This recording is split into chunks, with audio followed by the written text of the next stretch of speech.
I'm talking with Pollyanna, the star of the film, and I just wanted to say, looking at the poster, you look terrible, but that's a compliment. Thank you. Yeah. Thank you. Yeah, I was going through some hard times. I think I'm over it now. Is this something, when you look at a role like this, that you really jump at?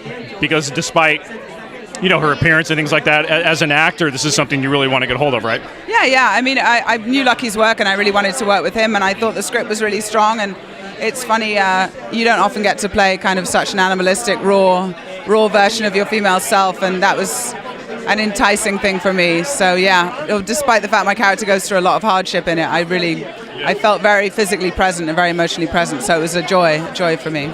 And this is the only horror film probably where you're the one female that doesn't trip in the woods, right? I know. I don't scream. I don't scream really once. Yeah. How do you get into the mindset when you're playing this character? I mean, when they yell cut, and then when they want action again, how do you get back into that character? I researched her a lot, and for a very long time, I felt like she was deep in my bones, and in here and in here. And in here, it just all makes sense because it's well written. So I had no problem turning on and off, and a little Bjork in the ears before you start shooting always helps.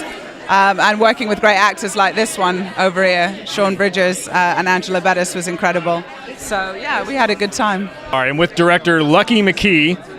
And I just want to ask you the first question. How much woman chained into a basement research does one have to do before tackling a project like this?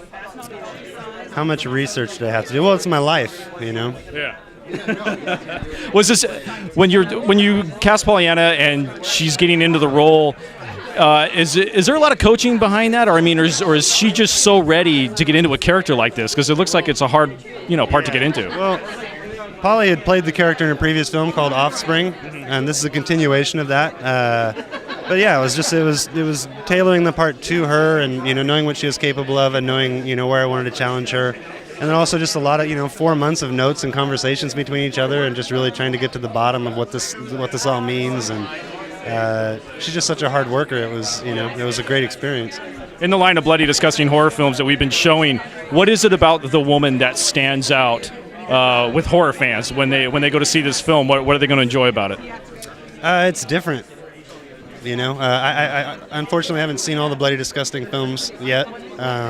Maybe they'll send them to me. But yeah, I mean, just my films are just told through a very specific kind of lens. They're very character driven, and they're just my quirky style. I guess that's the only thing that would maybe make them stand out.